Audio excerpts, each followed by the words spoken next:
2 Tawarik pasal 14 ayat 1 sampai 15. Kemudian Abia mendapat perhentian bersama-sama dengan nenek moyangnya, dan ia dikuburkan di kota Daud. Maka Asa anaknya menjadi raja menggantikan dia. Pada zaman pemerintahannya, negeri itu aman selama 10 tahun. Asa melakukan apa yang baik dan yang benar di mata Tuhan Allahnya. Ia menjauhkan mesbah-mesbah asing dan bukit-bukit pengorbanan, memecahkan tugu-tugu berhala dan menghancurkan tiang-tiang berhala. Ia memerintahkan orang Yehuda supaya mereka mencari Tuhan, Allah nenek moyang mereka, dan mematuhi hukum dan perintah. Ia menjauhkan bukit-bukit pengorbanan dan pedupaan-pedupaan dari segala kota di Yehuda, dan kerajaan pun aman di bawah pemerintahannya. Karena negeri itu aman dan tidak ada yang memeranginya di tahun-tahun itu, ia dapat membangun kota-kota benteng di Yehuda. Tuhan telah mengaruniakan keamanan kepadanya. Katanya kepada orang Yehuda, marilah kita memperkuat kota-kota ini dan mengelilinginya dengan tembok beserta menara-menaranya, pintu-pintunya, dan palang-palangnya. Negeri ini masih dalam tangan kita, karena kita mencari Tuhan Allah kita, dan Ia mencari kita serta mengaruniakan keamanan kepada kita di segala penjuru. Maka mereka melaksanakan pembangunan itu dengan berhasil. Pasukan-pasukan Asa yang dari Yehuda, jumlahnya 300.000 orang yang membawa perisai besar dan tombak, dan yang dari Benyamin jumlahnya 280.000 orang yang membawa perisai kecil sebagai pemanah. Mereka semua pahlawan-pahlawan yang gagah perkasa. Zerah orang Ethiopia itu maju berperang melawan mereka dengan tentara sebanyak 1.000.000 orang dan 300 kereta. Ia sampai ke Maresa. Lalu Asa maju menghadapinya. Mereka mengatur barisan perangnya di lembah Zefata dekat Maresa. Kemudian Asa berseru kepada Tuhan Allahnya, "Ya Tuhan, selain daripada Engkau, tidak ada yang dapat menolong yang lemah terhadap yang kuat. Tolonglah kami ya Tuhan Allah kami, karena kepadamulah kami bersandar dan dengan namamu kami maju melawan pasukan yang besar jumlahnya ini. Ya Tuhan, Engkau Allah kami, jangan biarkan seorang manusia mempunyai kekuatan untuk melawan Engkau." Dan Tuhan memukul kalah orang-orang Ethiopia itu di hadapan Asa dan Yehuda. Orang-orang Ethiopia itu lari. Lalu dikejar oleh Asa dan laskarnya sampai ke Gerar. Dari orang-orang Ethiopia itu amat banyak yang tewas, sehingga tidak ada yang tinggal hidup, karena mereka hancur di hadapan Tuhan dan tentaranya. Orang-orang Yehuda memperoleh jarahan yang sangat besar. Mereka mengalahkan semua kota di sekeliling Gerar karena ketakutan yang dari Tuhan menimpa penduduknya. Mereka menjarahi semua kota itu karena jarahan yang besar terdapat di situ. Tenda-tenda pemilik ternak pun direbut mereka, dan banyak kambing, domba, dan unta diangkutnya sebagai jarahan. Lalu mereka kembali ke Yerusalem.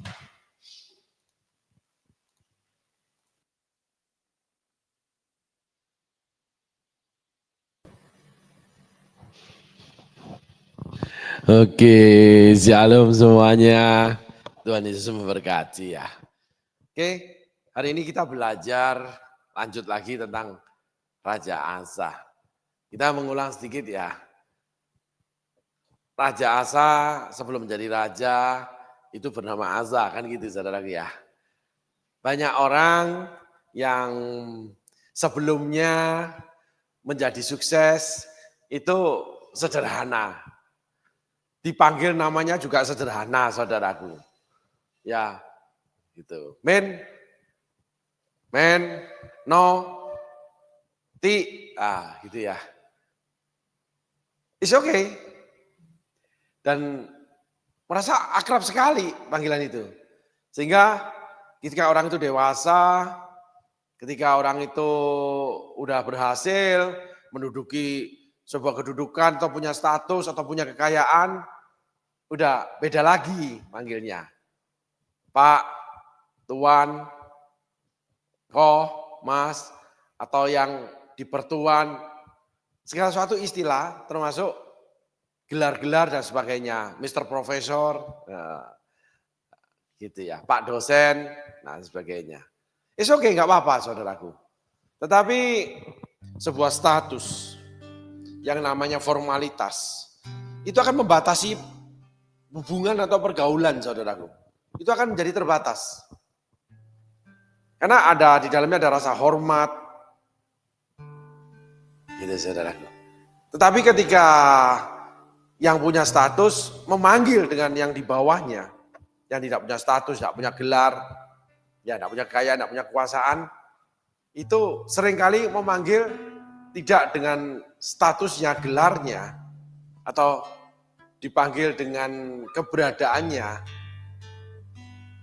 Itu seperti misalnya dipanggil Pak, atau oh mengajar ya, guru di mana Bu? Padahal dia seorang rektor atau guru besar sebuah university, ketemu teman sekolah, ya, yang cuma mengajar mungkin di SMA atau di SD bahkan. Oh ya, saya mengajar di SMA ini gini. Oh ya, puji Tuhan ya, gitu gini. Jadi gimana kabarnya? Tuh. Ada sebuah formalitas yang dibawa tetap menghargai karena kedewasaan, saudara. Tetapi ada juga yang kurang menghargai. Oh ya, sekarang kerja di mana kamu? Gitu. Karena statusnya tinggi, saudaraku. Bagaimana status keberadaan seseorang ya yang dimilikinya, kekayaan, kekuasaan membawa juga naik hatinya menjadi tinggi, saudaraku. Demikian juga dengan anak-anak Tuhan, hamba-hamba Tuhan. Ketika diberikan status, polanya berhubungan itu seringkali terjebak dalam formalitas. Saya tidak bicara di dalam ruang pekerjaan ya. Kalau orang pekerjaan itu ada jabatan, dan itu ada sistem yang berlaku, di mana sistem itu saling menghargai, itu ada budaya dan cara setiap kantor berbeda, setiap pekerjaan berbeda. Ya, tetapi ini hubungan antara manusia aja, budayanya. Loh, kamu kerja di mana? Karena kelihatan tampilannya itu enggak serapi, enggak sekeren, enggak sebranded dengan orang yang punya status atau punya kekayaan atau kekuasaan. Saudaraku. Nah itulah namanya formalitas. Tetapi kita kembali pada Alkitab ya. Kita akan memahami bagaimana cara Tuhan memandang manusia melalui kisah Raja Asa. Gitu.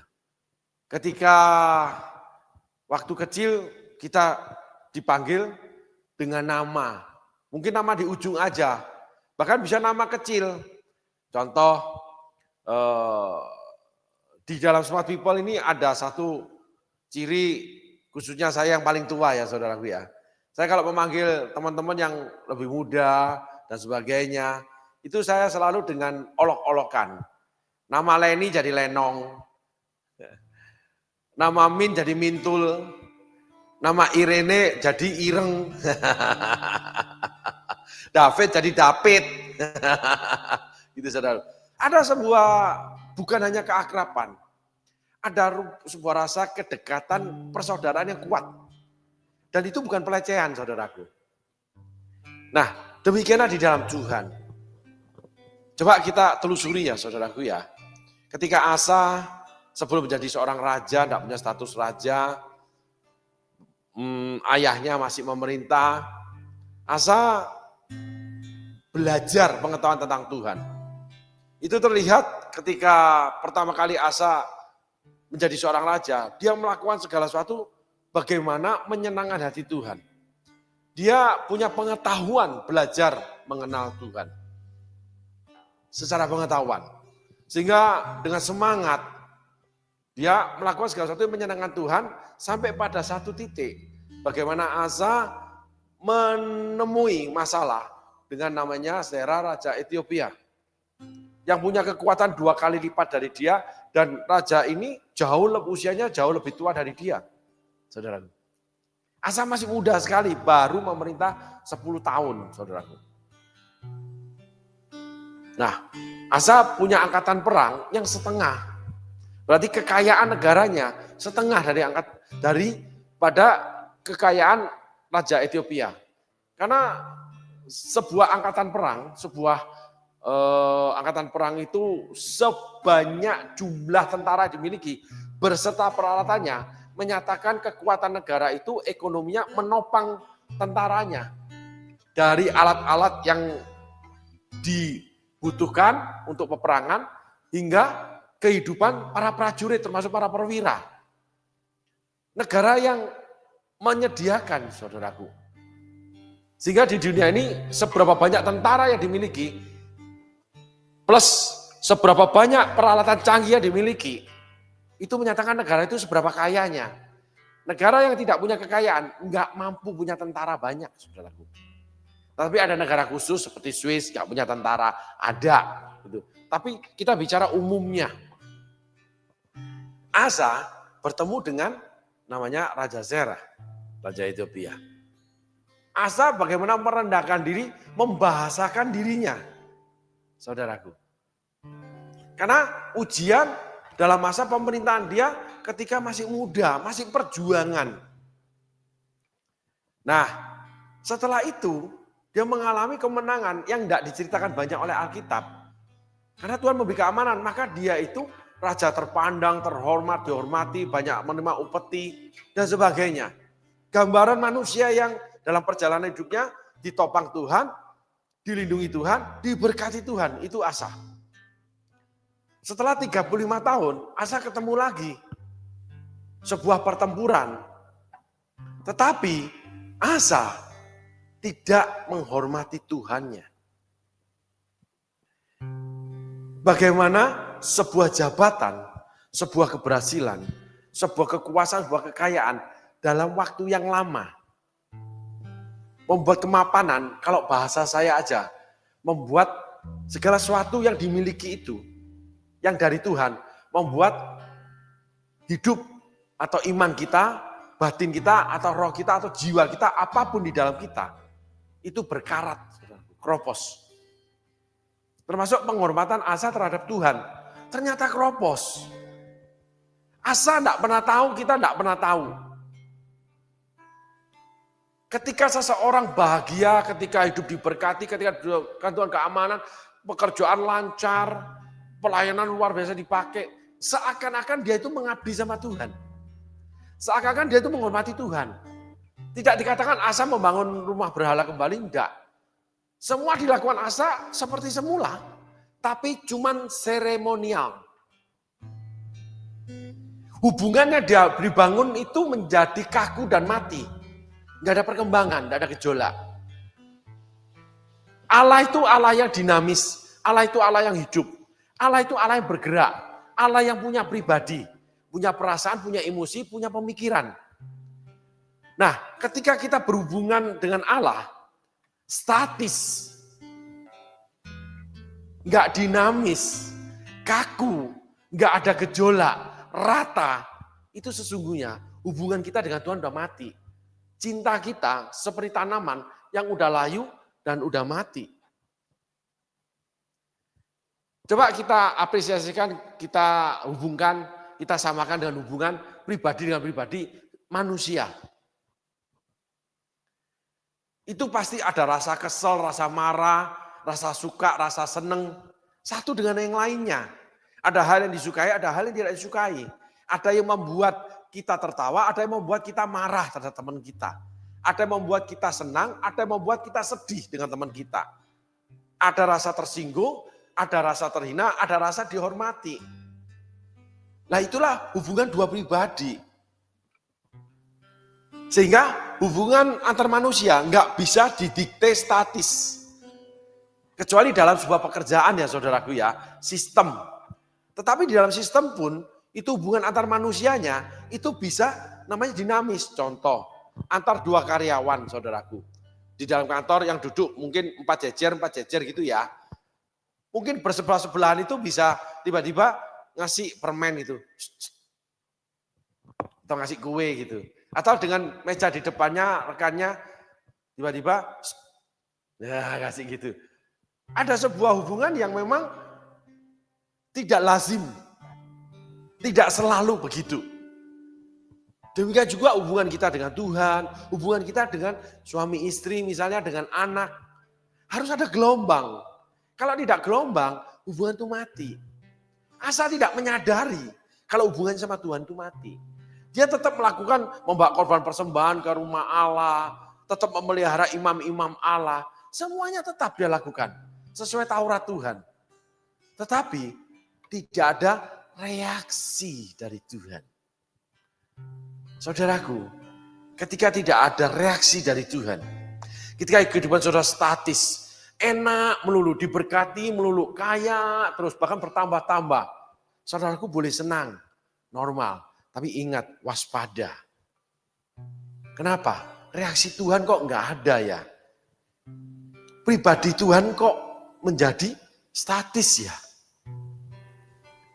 Kok kenapa Tuhan tuh enggak ada rasa marah, ada rasa enggak puas, ada rasa enggak suka?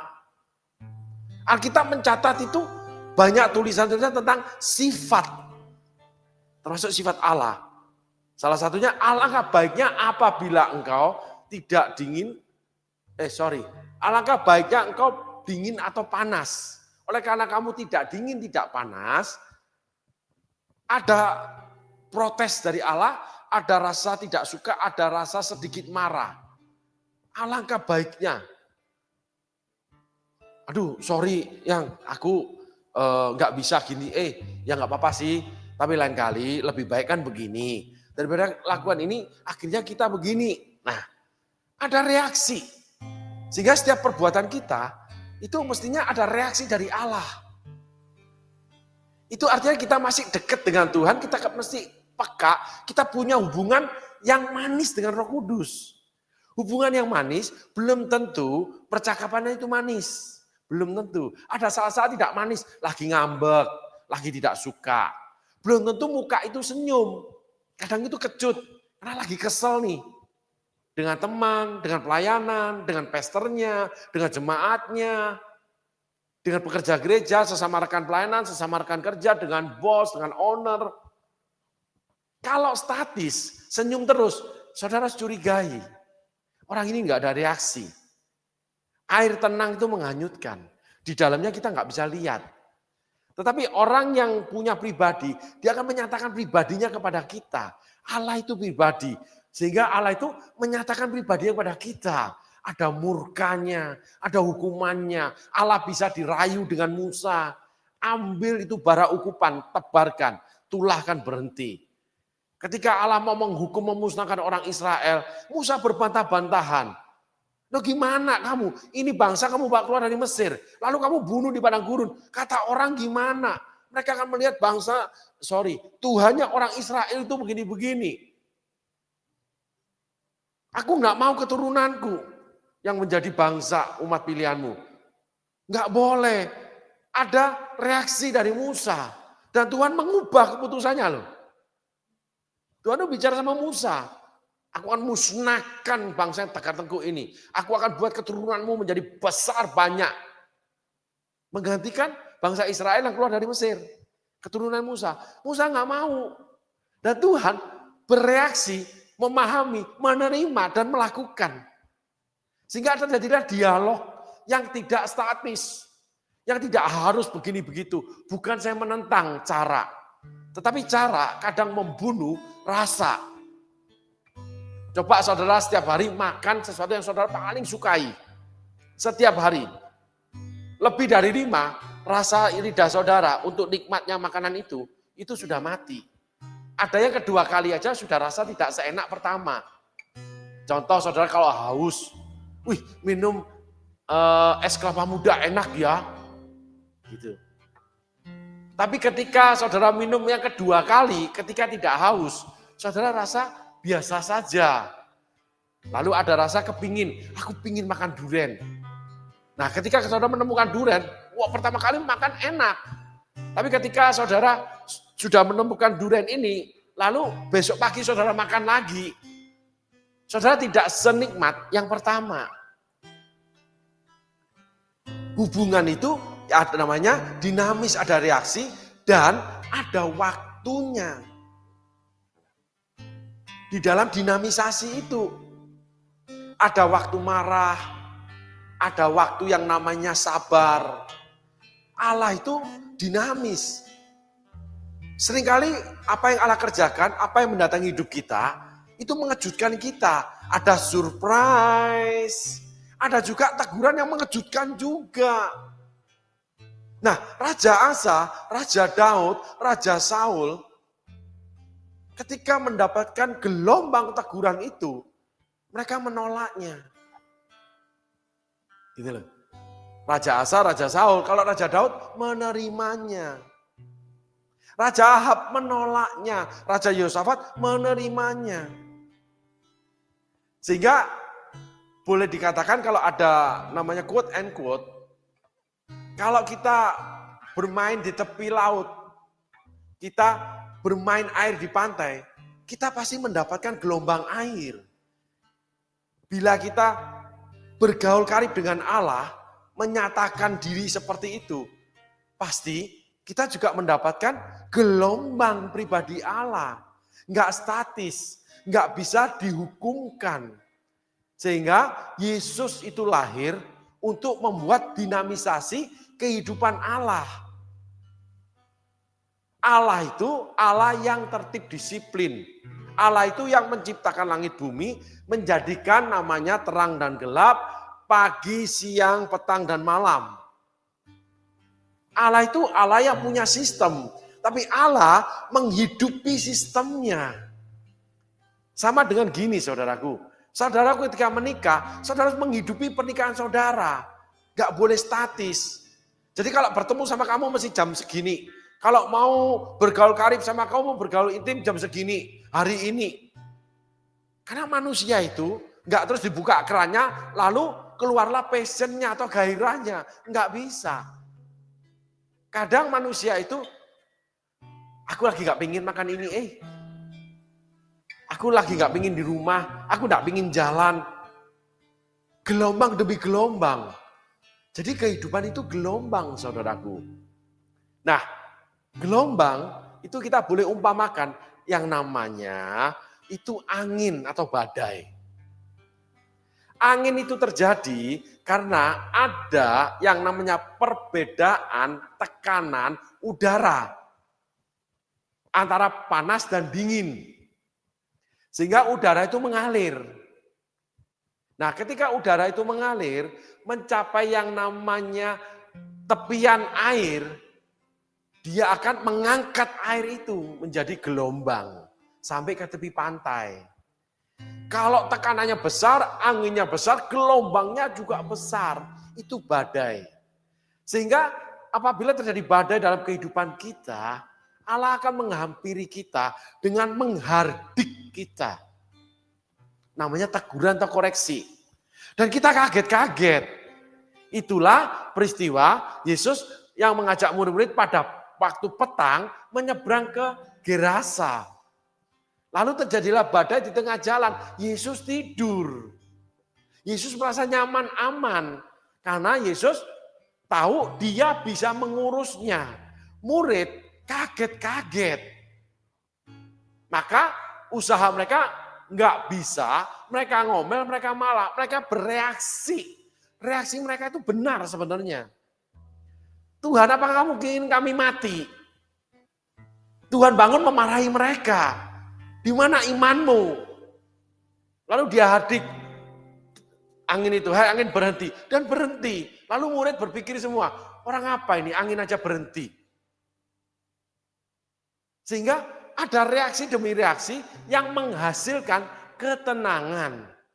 Badai itu akan berhenti ketika kita bertemu dengan pribadi Yesus dan Yesus melakukannya untuk menenangkan badai itu. Tapi harus ada yang namanya reaksi kita. Yesus tidur karena Yesus merasa nyaman. Dan Yesus tahu nanti pasti dibangunin deh. Nah itulah Yesus yang selalu menunggu juga Raja Asa. Ketika mendapat masalah karena dia salah. Tapi hardikan Yesus, teguran Yesus malah dilawan sama Raja Asa. Nabinya ditangkap, dipenjarakan. Sampai titik terakhir Raja Asa menerima akibat itu sakit. Ternyata dia pesta pora hidup tidak sehat. Raja Asa tidak mau belajar lagi kehidupan seperti Raja Daud. Raja Daud sakit, itu menurut penyakit zaman ini itu sirosis, saudaraku. Tafsiran aja ya, tafsir itu boleh kemana-mana, yang penting ada, bukan halusinasi. Karena badannya dingin, selimut apapun tidak bisa membuat dia hangat, maka carilah manusia sampai mati. Kenapa? Ketika Daud menjadi raja, itu namanya daerah-daerah yang ditaklukkan, kerajaan-kerajaan Timur Tengah yang ditaklukkan, itu memberikan upeti. Lalu utusan mereka datang, raja mereka datang, Daud menjamunya pesta. Sehingga Daud itu pada waktu itu selesai tidur siang. Jalan-jalan di atas soto, lihat Batseba mandi. Tapi pada waktu musim raja-raja pergi berperang, Daud tidak pergi berperang. Sibuk dengan namanya pesta. Karena sudah berhasil.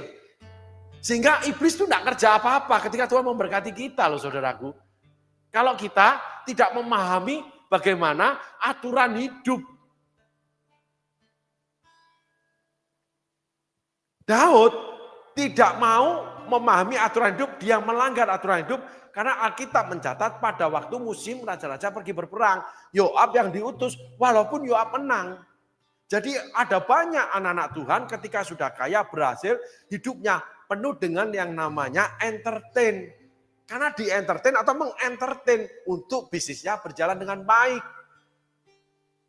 Dengan manusia atau dengan instansi atau dengan yang namanya perusahaan-perusahaan.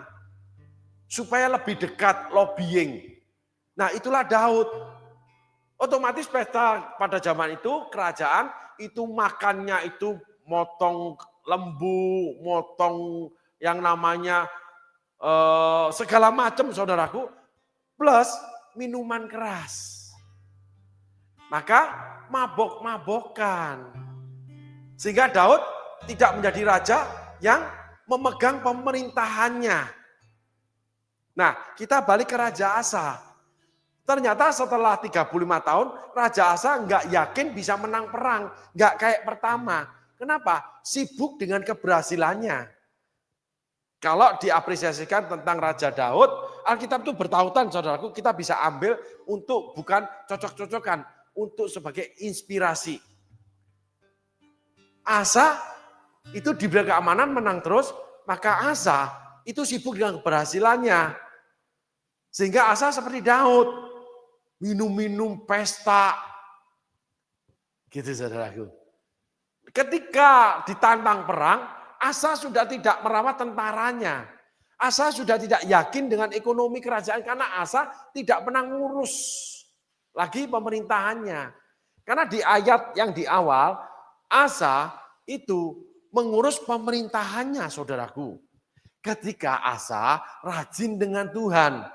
Nah ketika Asa sudah berhasil, kita ambil cerita tentang Daud. Asa ternyata sudah sibuk dengan entertain dan di-entertain. Asa sibuk dengan keberhasilan sehingga ketika terjadi masalah datang, gelombang itu datang. Karena tekanan udara itu sudah tidak benar. Hidup kita sudah tidak benar, langkah kita sudah tidak benar, nggak selalu segala kebenaran, Allah tegur melalui gelombang badai. Gitu saudaraku. Nah murid-murid itu reaksinya benar, membangunkan Yesus. Reaksi walaupun dengan emosi, kata-kata yang kurang benar. Kamu ingin kami mati kah? Yesus juga marahin, di mana imanmu? Terjadi namanya tekanan demi tekanan yang akhirnya sama. Karena tekanan yang daripada Raja Asa itu dingin-dingin sama Tuhan, statis. Jadi saudara, kita boleh ambil satu garis kesimpulan awal. Ketika hubungan kita statis dengan Allah, pasti Allah akan datang dengan gelombang. Kenapa? Tekanan kita terlalu rendah. Tekanan yang dari Allah itu pingin kita tinggi. Hubungan yang manis, kita harus bekerja lebih keras. Kita pelayanan harus lebih rajin. Ada penuaian jiwa, ada berkat yang harus dimenangkan untuk disalurkan buat Tuhan. Sehingga kita menemui kitab Amsal. Belajarlah dari semut yang tanpa pemimpinnya, penguasanya. Dia tetap menyediakan makanannya di waktu musim panas. Lalu ditulis di bawah tentang si pemalas. Apabila apabila kemalasan menyerbu kamu, kemiskinan akan, apabila kemalasan mendatangi kamu, kemiskinan akan menyerbu kamu. Ada perbedaan tekanan. Allah ingin kita lebih bergerak, kita nggak mau bergerak. Di situ akan datang badai yang namanya teguran Allah. Gitu. Kalau boleh kita buat mengerti tentang Asa. Kenapa? Status Asa udah permanen. Jadi ketika saudara sudah merasa permanen dengan kekayaan saudara, sudah punya status selalu dipanggil hai bos. Lalu teman-teman, rekan kerja, rekan pelayanan di dalam kehidupan saudara semua sudah memberi vonis atau memeteraikan apa aja bahwa saudara adalah orang berhasil. Setiap kali ketemu orang, sugih kamu ya. Kemana-mana bawa mobil mewah. Kalau ditanya rumahnya tinggal di tempat yang mahal, perumahan mahal. Belum lagi perhiasannya. Ya, tas dipakai. Saya punya teman saudaraku. Untuk pijakan kakinya, alasnya, itu harganya 75 juta, sendal doang. Awalnya sebelum diangkat Tuhan, itu jualan pisang goreng. Saya selalu bicara mengolok-olok dia seperti ini, karena kami dekat. Lihat jempol kakimu jijai, kayak kepalanya kura-kura penyu. Besar banget jempolnya. Pantes jempol itu besar. Karena kamu kecil dulu, ya, sekolah SD, jualan pisang goreng di rumah mamamu. Karena dia bercerita begitu. Dititipin di kantin sekolah, kalau nggak habis dia kelilingin di warung-warung, pakai sendal jepit. Makanya kamu lari-lari, jalan-jalan sebagai anak kecil, kamu ngerem. Makanya kalau ngerem jempolmu itu gede. Bapak ini bisa aja. Hari ini pakai sendal harga 75 juta. Karena teman ini akrab banget dulunya dengan Tuhan. Semua untuk Tuhan. Kalau sekarang, walau halam saudaraku, saya nggak ngerti karena kami nggak deket lagi. Luar biasa dulu sama Tuhan saudaraku. Ceritanya segala sesuatu pun dikorbankan cuma untuk Tuhan. Sehingga dia diberkati Tuhan. Cuman yang saya dengar nih dari burung pipit di udara, itu dari teman-teman, kalau diundang pelayanan susah banget saudaraku. Pengusaha sukses. Rumah di perumahan yang kaya, di daerahnya yang kaya, yang berkembang, mobilnya super mewah, sendalnya aja 75 juta saudaraku. Status itu terangkat karena Tuhan. Tetapi untuk dipanggil melayani, nggak mau.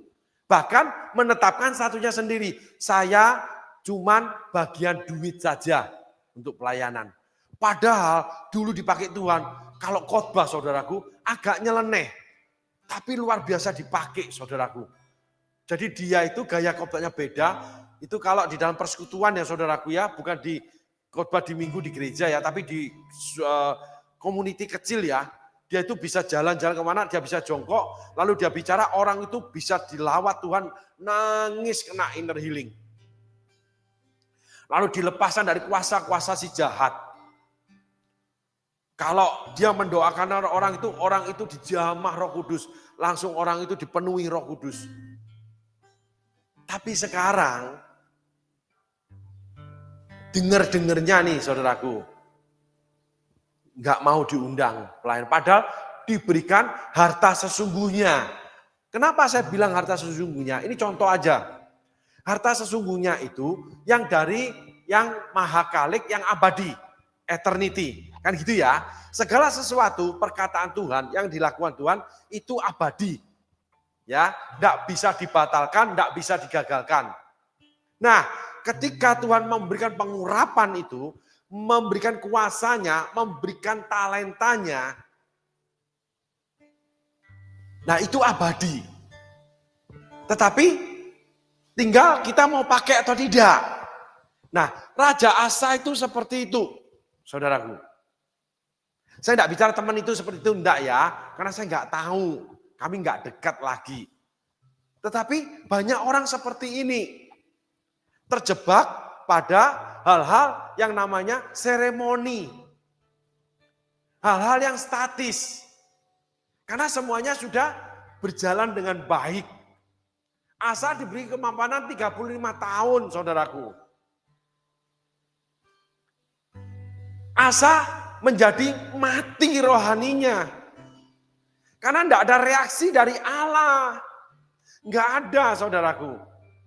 Cuma one way. Apa yang kita perbuat aja, memberi uang, ya terus memberi uang. Tanpa ada yang namanya gelombang, bagaimana Allah itu menyatakan pribadinya dalam hidup kita. Sangat berbahaya. Juga untuk orang-orang yang melayani aja, tapi tidak ada reaksi dari Tuhan. Berhasil aja pelayanannya. Itu sebenarnya kuasa Tuhan yang membuat pelayanannya berhasil. Tapi dirinya sendiri tidak lagi menerima reaksi kehidupan dari Allah. Gelombang. Nah, kita kembali lagi.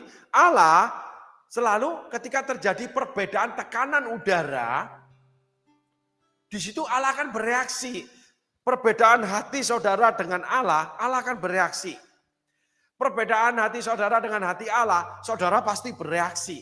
Tapi kalau saudara puas, nyaman dalam waktu lama, di situ saudara akan harus menguji adakah reaksi saudara. Kok hubunganku statis terus ya dengan Tuhan? Sehingga Alkitab menyatakan hubungan kita dengan Tuhan itu sama dengan hubungan kita dengan pasangan hidup kita atau suami istri. Saudaraku, Efesus 5.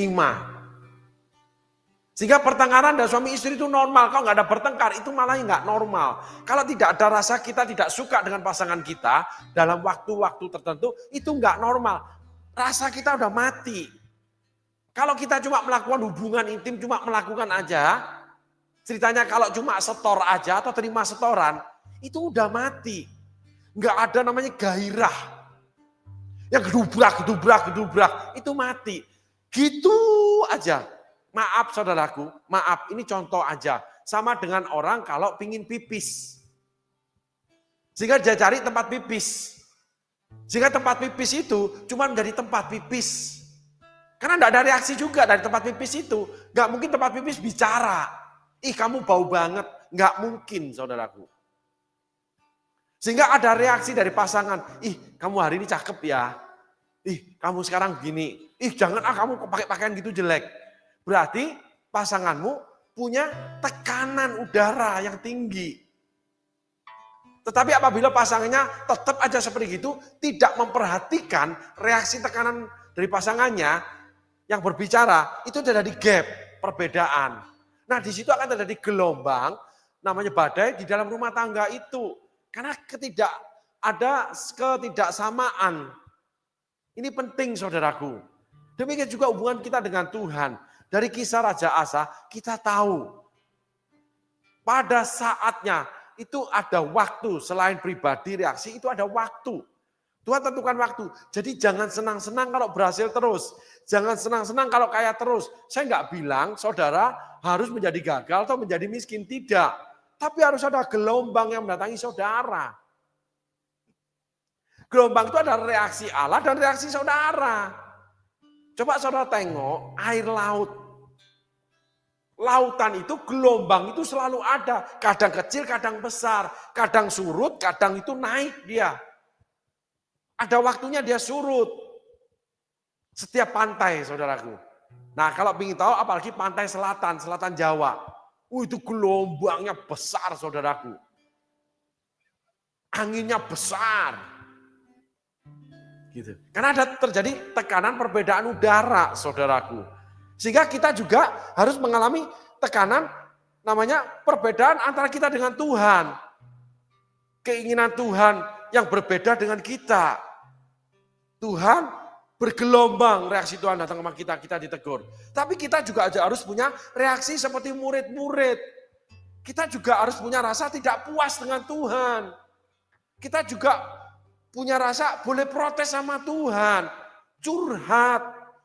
Ngomong, Tuhan kok gini, padahal aku udah gini, aku udah berjuang. Tuhan aku udah berusaha menjadi suami yang baik, aku sudah berusaha jadi istri baik. Kenapa kok pasanganku, istriku begini, begini. Tuhan aku ini berjuang untuk anak-anak, kenapa anak-anakku begini. Nah itulah terjadi namanya proses kimia kehidupan. Nah namanya rasa. Nah selanjutnya setiap waktu itu ada musimnya. Sehingga rasa itu akan berubah. Enggak boleh rasa itu terus begitu, enggak bisa. Di setiap musim hidupku, manusia itu ada usia. Hubungan dengan sesama manusia yang lain ketika bayi itu cuma menerima. Ketika dia bertumbuh balita, kita mendapat perintah. Ketika menjadi remaja, remaja itu akan menyatakan diri sering memberontak terhadap orang tua. Normal. Karena emosi yang bertambah, hormon yang bertambah, lalu pandangan hidup bertambah, pergaulan yang bertambah. Lalu sekolah pun memberikan lebih keleluasaan buat murid-murid kalau udah remaja. Apalagi kalau sudah kuliah. Lanjut lagi bekerja, musimnya beda. Berumah tangga juga sama, pertama kenalan, pacaran, semakin lama pacaran, semakin kurang bergelombang. Pertama menikah, lalu semakin lama semakin tidak bergelombang. Kenapa? Kita tidak mengadakan reaksi. Musa mengadakan reaksi. Ketika Allah bereaksi terhadap yang namanya bangsa Israel. Yang ketiga, kita harus peka dengan situasi. Harus ada reaksi, ada waktu itu ada musim, lalu ada yang namanya dengan situasi. Musa itu ketika Tuhan bereaksi terhadap bangsa Israel, situasi itu dia menghandlenya. Dia ada reaksi terhadap Allah.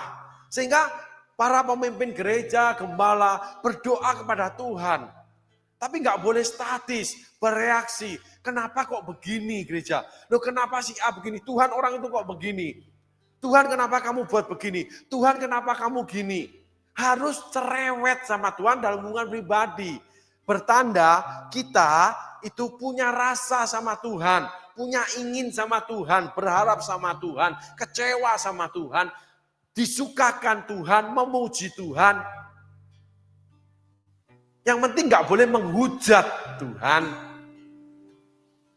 Itulah yang namanya kehidupan. Yang boleh kita belajar pada awalnya Roh Allah melayang-layang, itu semua gelap gulita kosong. Yang Allah ciptakan pertama terang, lalu berlanjut terus sampai namanya manusia. Lalu manusia itu pertama kali bertemu dengan manusia yang lain, itu rasa yang timbul. Artinya begini, wow, ketika dia dibangunin Tuhan, bangun. Hawa kan dibangun sama Tuhan. Di sebelah dia lagi tiduran. Tiba lihat, wow, kamu ini tulangku, dagingku. Aduh, wow. Ini apa nih? Beda sama punyaku. Pegang gini. Kulitnya beda. Kenapa kok halus kulitku kok kasar? Hormon laki-laki dan perempuan itu berbeda. Lalu, kenapa rambutmu panjang? Rambutku kok begini? Karena Allah membangun berbeda. Dengan Adam berbeda. Allah yang bangun. Buset. Kenapa kok begini? Gitu. Ada rasa yang disentuh sama Allah. Lalu reaksi rasa kita terhadap pemberian Allah itu penting. Nah, dosa akan masuk, iblis akan bekerja karena tahu musimnya. Hati-hati dengan waktu musim saudara. Ketika Hawa mengambil alih kepemimpinan rumah tangga. Ketika Adam itu diam statis melihat segala sesuatu, tidak ada reaksi. Pada waktu Hawa itu dibawa setan atau ketemu setan di pohon terlarang. Di mana terjadilah dialog dan reaksi Adam diam.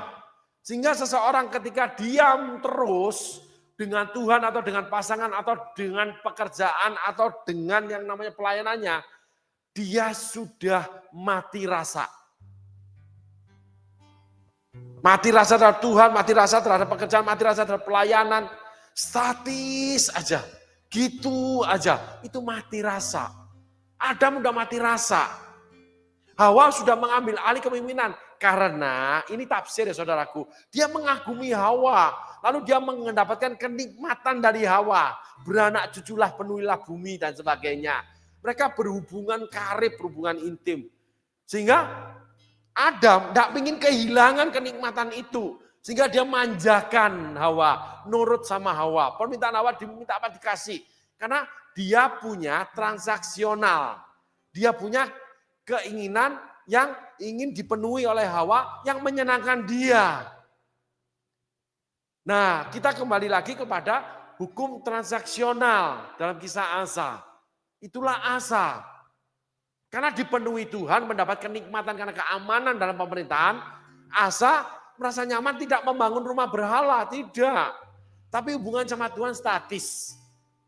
Nah, ketika dia salah melangkah, Tuhan kirim hambanya, reaksinya dia itu menghancurkan hambanya. Penolakan terhadap reaksi Allah. Nah, itu terjadi pada Adam dan Hawa, saudaraku. Hawa ketika berkomunikasi, berhubungan dengan setan, Hawa mengambil buah itu karena menarik hati. Reaksi yang setan buat itu seperti itu, kenikmatan dia beri. Ya, lalu dimakan. Habis itu diberikan pada suaminya. Suaminya juga makan. Padahal Allah berbicara melarang untuk manusia makan buah terlarang kepada Adam, bukan kepada Hawa. Hawa belum dibangun. Ada tanggung jawab ketika Allah berbicara kepada kita untuk melaksanakannya. Adam nggak melaksanakan, melarang loh. Nah, di situ Allah datang pada waktunya Allah. Asa juga Nabi Ahya datang pada waktunya Tuhan setelah 35 tahun. Pada waktu hari sore yang sejuk, Allah jalan-jalan di taman di Eden, di sebelah timur. Dan Allah mencari Adam. Lalu Allah menanyakan apa yang diperbuat Adam yang bukan perintah Allah, yaitu membuat namanya cawat dari daun. Adam berusaha untuk dirinya keluar dari rasa di dalam dia, yaitu justifikasi. Nah, orang kalau ada kekurangan Allah, orang kalau ada kekurangan dengan dirinya, hati nuraninya, kalau mati statis, orang itu akan menjadi holik namanya.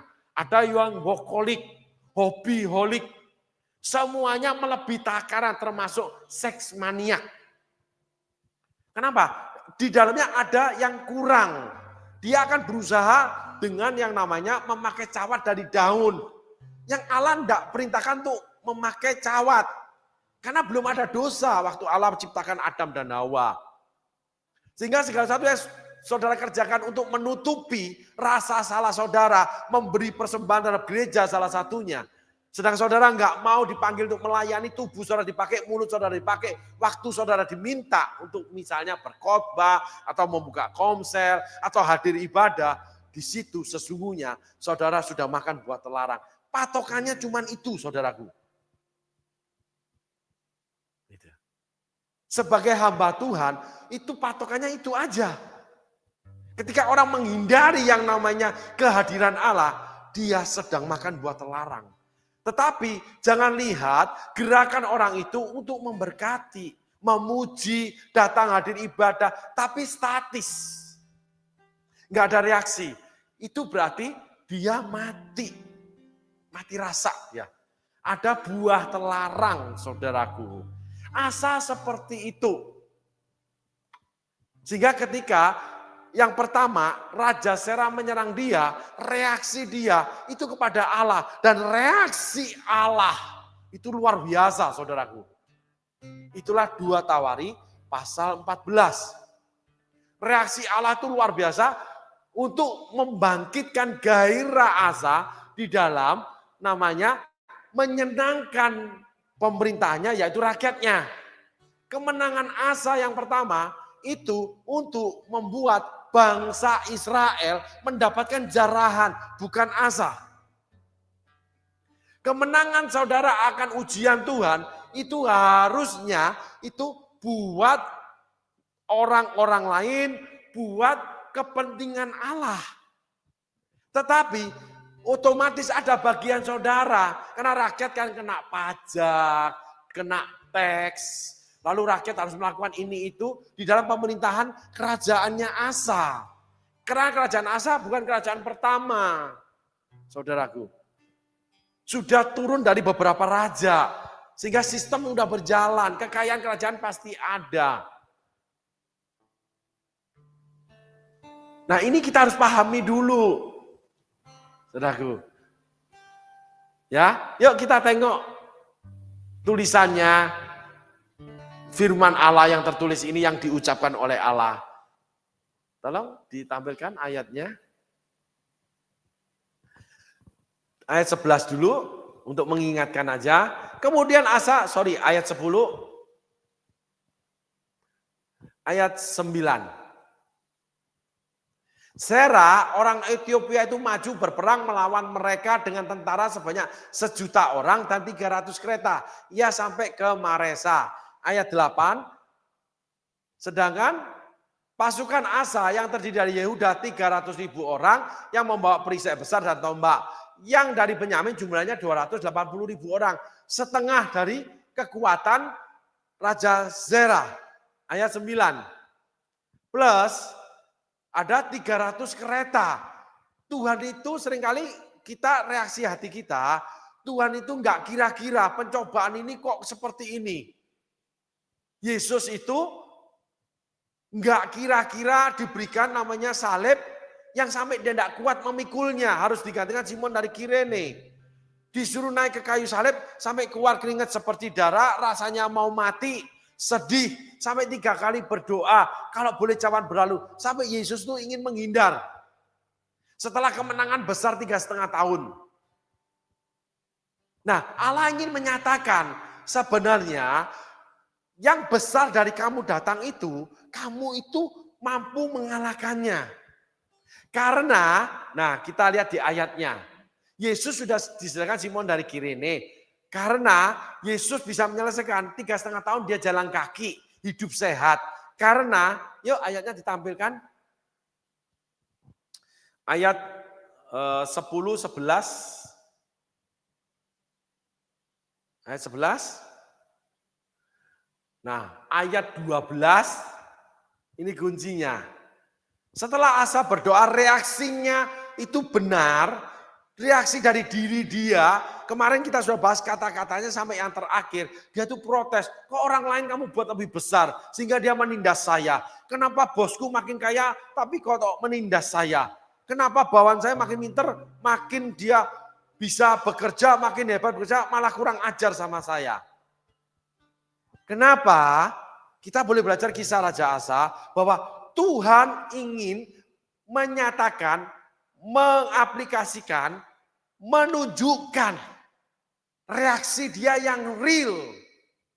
Tuhan kita itu bukan Tuhan Fata Morgana. Tuhan kita itu bukan Tuhan yang halusinasi. Suara Tuhan bukan halu. Persembahan kita pun tidak halu. Kita diberkati juga bukan kebetulan.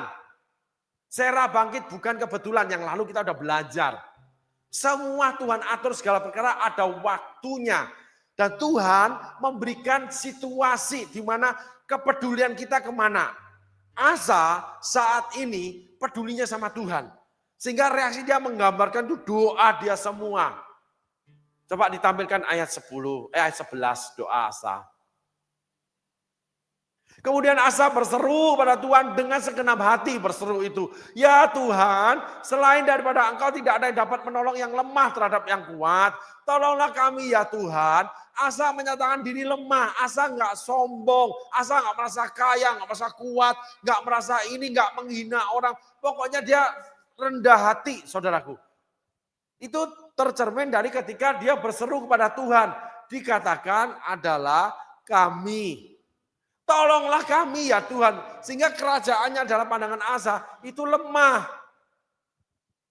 Padahal Asa itu raja yang besar. Sudah 10 tahun membangun kubu-kubu, benteng-benteng, menara-menara yang luar biasa kuatnya. Karena Sera dikalahkan sama dia. Tapi Asa nggak menyadari. Orang yang dekat sama Tuhan tidak akan pernah menyadari kekuatan yang dia miliki yang Tuhan beri. Atau kekuatan yang dia bangun oleh karena Tuhan kasih kesempatan. Asa dikasih kesempatan 10 tahun membangun kekuatan. Kalau Asa itu dekat dengan Tuhan. Kalau orang itu dekat sama Tuhan. Dia akan merasa kecil. Sehingga Yohanes Pembaptis katakan, aku harus semakin kecil, dia semakin besar. Tapi ketika masalah Yohanes Pembaptis di penjara sebelum dipenggal, dia mengirim utusan muridnya untuk datang pada Yesus. Engkaukah itu? Meragukan Yesus juru selamat. Yang dia sendiri yang baptis. Yang dia sendiri ikut mendengarkan, melihat burung merpati turun. Ada suara dari surga. Yang dia sendiri mengatakan, aku harus semakin kecil. Dia harus semakin besar, Yesus. Akhirnya menyangkali, saudaraku. Ragu. Itu perjalanan Yohanes Pembaptis. Karena Yohanes Pembaptis mendapat reaksi kena masalah, ditangkap, di penjara. Nah, reaksinya negatif. Sehingga terjadilah dipenggal kepalanya. Asa reaksinya positif banget. Hatinya masih benar sama Tuhan. Yuk, ayat itu ditampilkan lagi.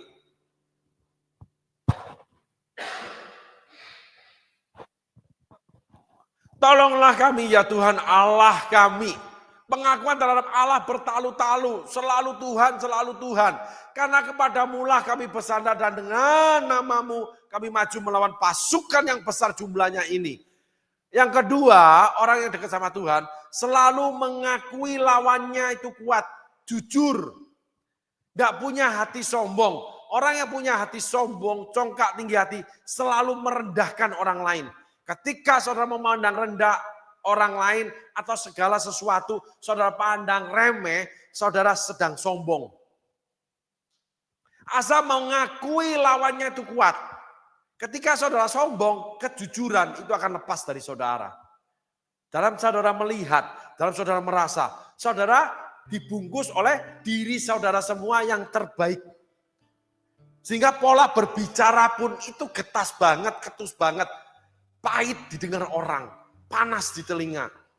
Bukan karena urapan, bukan saudaraku. Dalam hubungan pergaulan atau komunikasi antar manusia. Ih sombong banget ya, ih gayanya. Terus selalu merendahkan orang dan memandang enteng. Ah nggak apa-apa itu, ah bisa aja. Karena orang itu jauh dari Tuhan, udah mati rasanya. Dan reaksinya itu adalah bukti daripada dia hubungan dengan Tuhan udah mati. Kenapa? Tuhan datangkan masalah. Tuhan datangkan zera. Tapi reaksi Raja Asa masih tetap Asa. Itu penting. Orang kalau dekat sama Tuhan akan buta dengan keberhasilan. Elia buta dengan keberhasilan. Cuman Elia lari dari Jezebel karena ketakutan. Lalu dia ingin mati sama Allah. Udah Tuhan panggil pulang, aku ingin mati. Sampai dalam putus asa pun berseru untuk Tuhan cabut nyawanya. Tetap diserahkan kepada Tuhan. Termasuk Musa. Kalau Saul mencari pemanggil arwah. Beda dari jalan orang itu melakukan segala sesuatu. Dari jalan orang itu berbisnis. Dari cara orang itu tawar-menawar. Dari cara orang itu bergaul. Kita tahu orang ini dekat sama Tuhan atau tidak.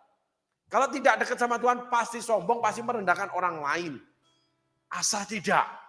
Dengan jujur dia punya penglihatan, dia punya rasa, dia punya tafsiran. Dia bisa mengukur dengan realita. Karena tidak ada selaput kesombongan, yaitu dirinya itu yang terbaik. Tidak bisa diganggu gugat. Jadi orang seperti ini selalu memandang orang lain itu baik dan menghormati, tidak melihat status. Itu orang dekat sama Tuhan. Bukan karena kaya dipanggil dengan baik, dengan bos-bos itu berlaku kayak anak kecil. Tapi kalau dengan rekan pelayanan itu kayak orang yang nggak layak untuk diajak omong. Hubungan komunikasi apapun itu jahat banget, getas banget, ketus. Anu bisa gini-gini, enggak. Oh anu gini, bisa. Itu orang udah sombong, tinggi hati, congkak, dan menjadi musuhnya Tuhan. Reaksi Tuhan yang pertama, dia akan utus yang namanya masalah atau gelombang. Karena tekanan di dalam diri saudara terlalu besar, Roh Kudus terlalu kecil. Bukan dia harus menjadi semakin besar, kita semakin kecil. Bukan.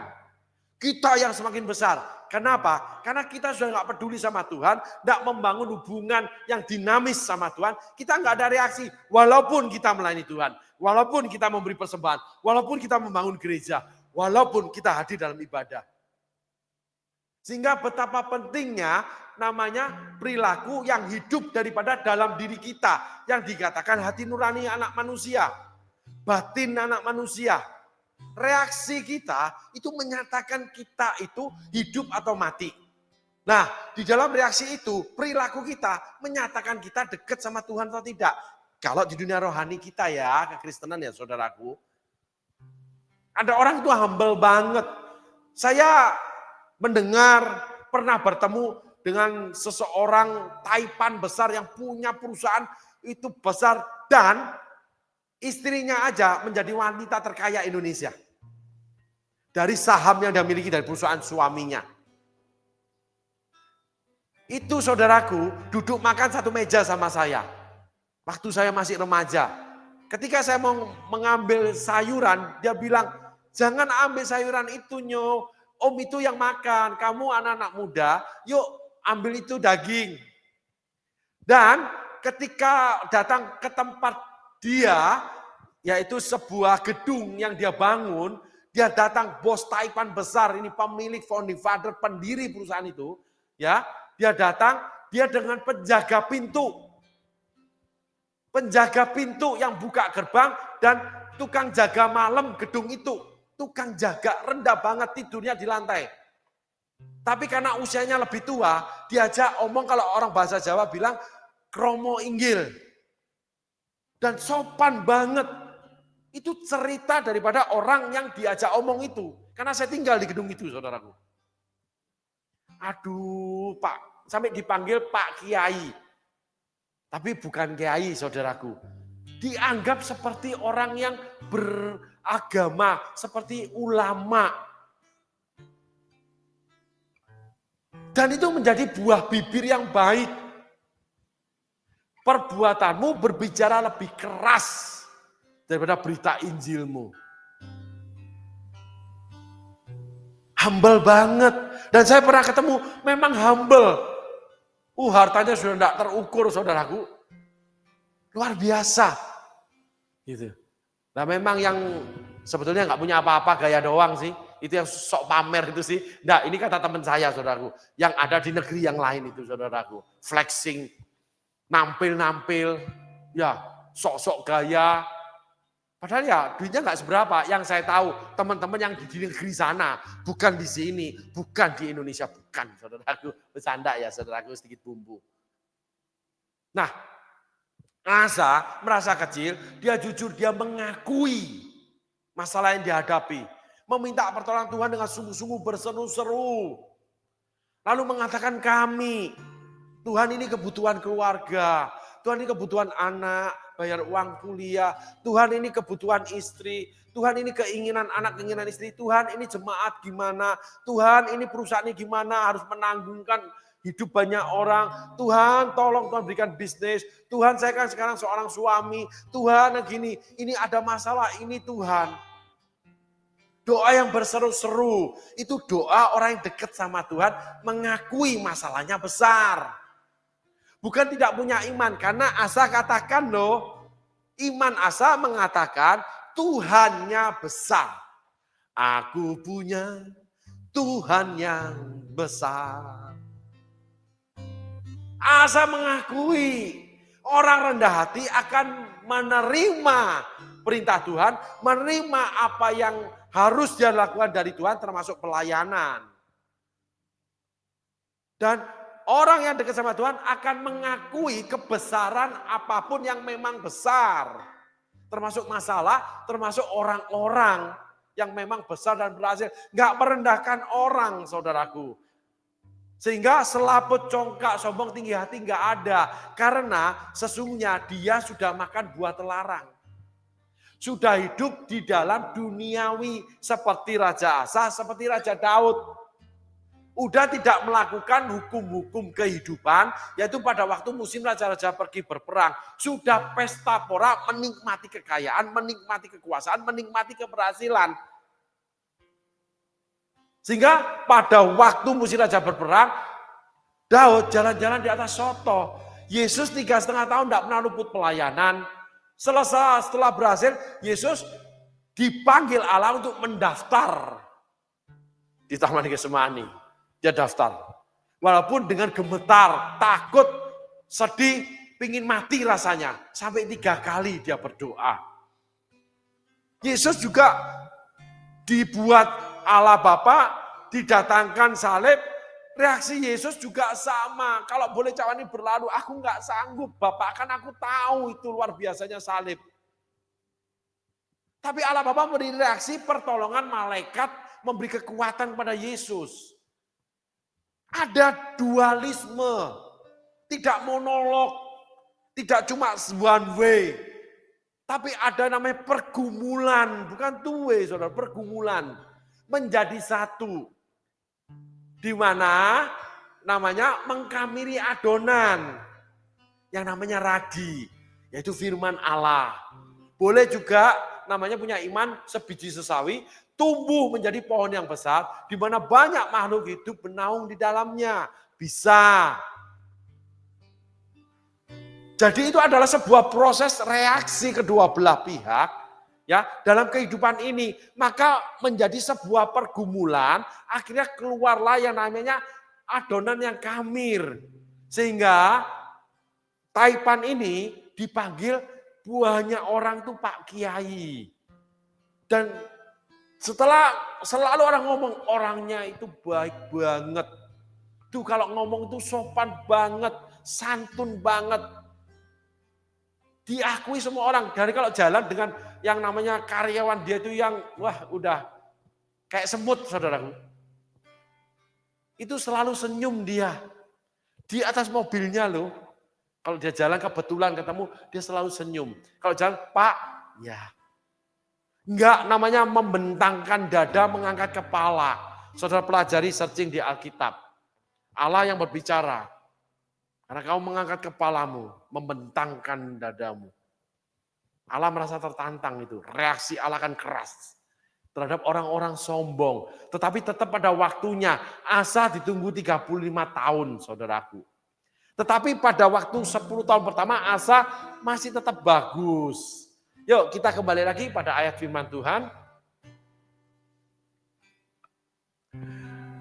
Tolonglah kami ya Tuhan Allah kami, karena kepadamulah kami bersandar dan dengan namamu kami maju melawan pasukan yang besar.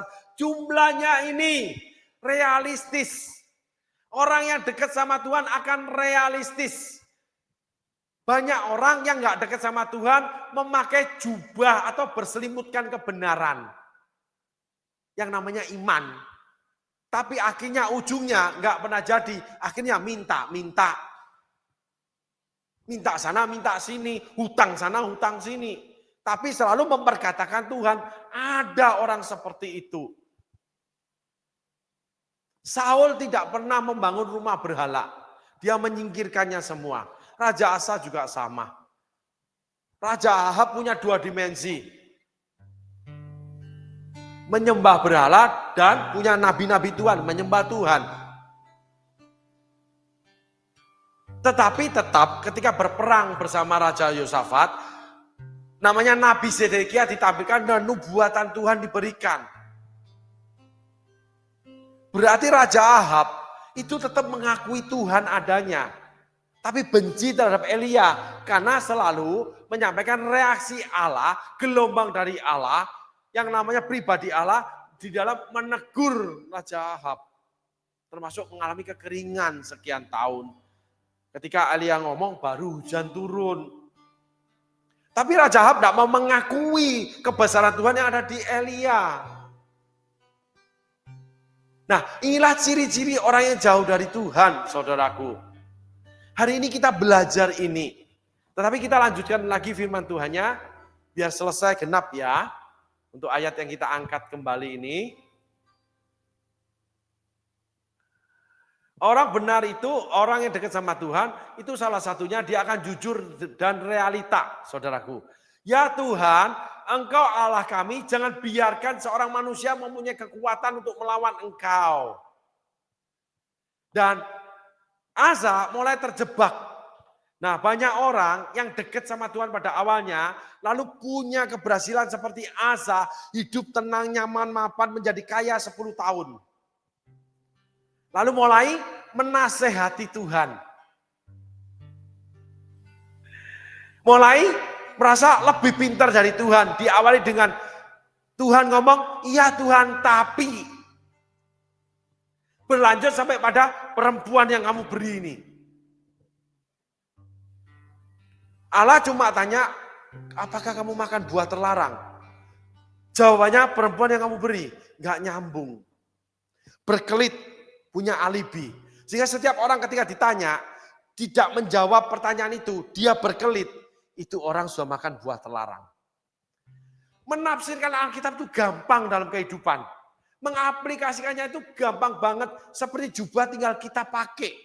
Nggak usah diutak-utik, pasti tepat buat ukuran kita. Mau kita bertambah dewasa, mau bertambah bobotnya, tetap Tuhan tepatkan. Karena penyertaan Tuhan itu akan ditambah-tambahkan. Kekayaan itu akan ditambah-tambahkan. Kasih karunia akan ditambah-tambahkan. Kekuasaan ditambah-tambahkan. Semuanya akan bertambah-tambah sesuai dengan waktu atau musimnya Tuhan. Tetapi kita harus bisa mengendalikan situasi. Raja Asa dengan Raja Daud tidak bisa mengendalikan situasi, terjebak di dalam yang namanya keberhasilan yang berjalan sudah cukup lama. Sehingga tidak menunaikan tugas kehidupan dan tidak menunaikan tugas pelayanan. Intisarinya di sana saudaraku. Yang akhirnya mereka yang pertama lakukan, mereka akan bicara dengan alasan seperti Adam.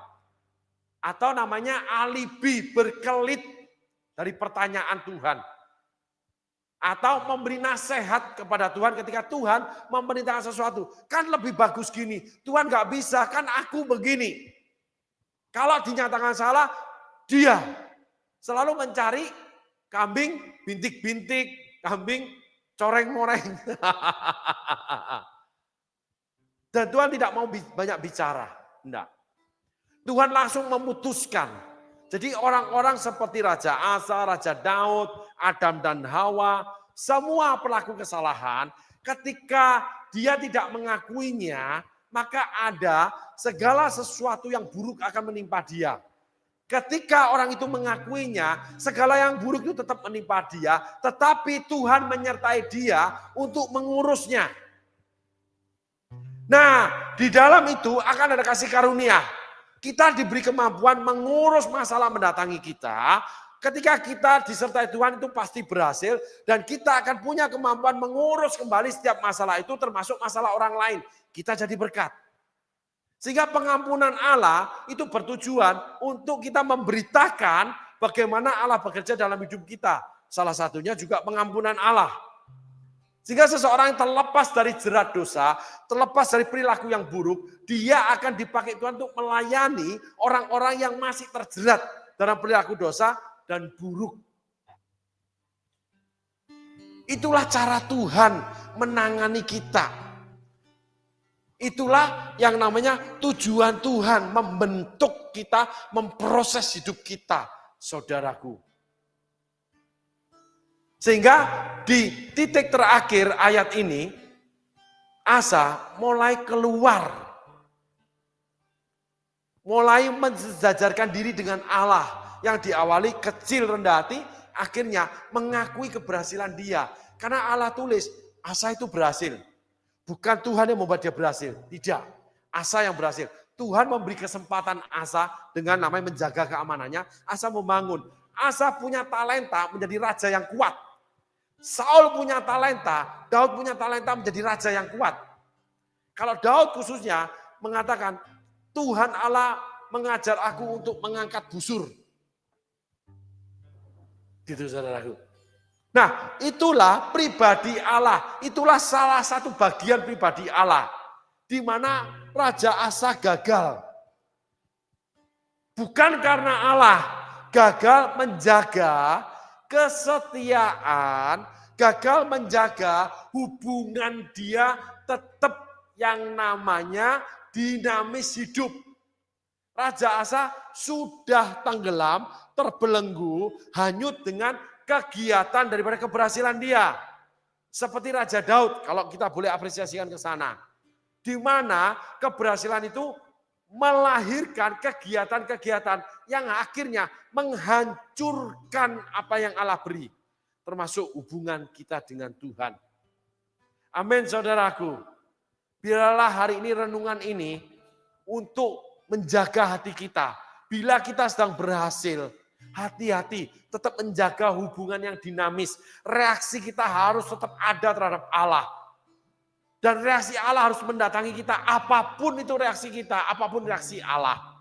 Dan akan tiba waktunya Allah akan bekerja dengan situasi apapun, entah kemenangan yang dia beri, pembelaan yang dia beri, atau teguran yang dia beri, atau kita mengalami situasi di lembah. Menghadapi yang namanya harus ngurus masalah akibat perbuatan kita yang salah. Kita harus tetap punya hubungannya dinamis, tetap yang namanya punya reaksi dan reaksi Allah nyata dalam hidup kita. Berarti hati kita tetap melekat atau kita tetap dekat dengan Tuhan. Hati yang melekat, hati yang menyembah padamu Yesusku, kekasih hatiku. Amin saudaraku. Tuhan Yesus berkati ya. Saya kalau nyanyi nggak enak saudaraku. Makasih.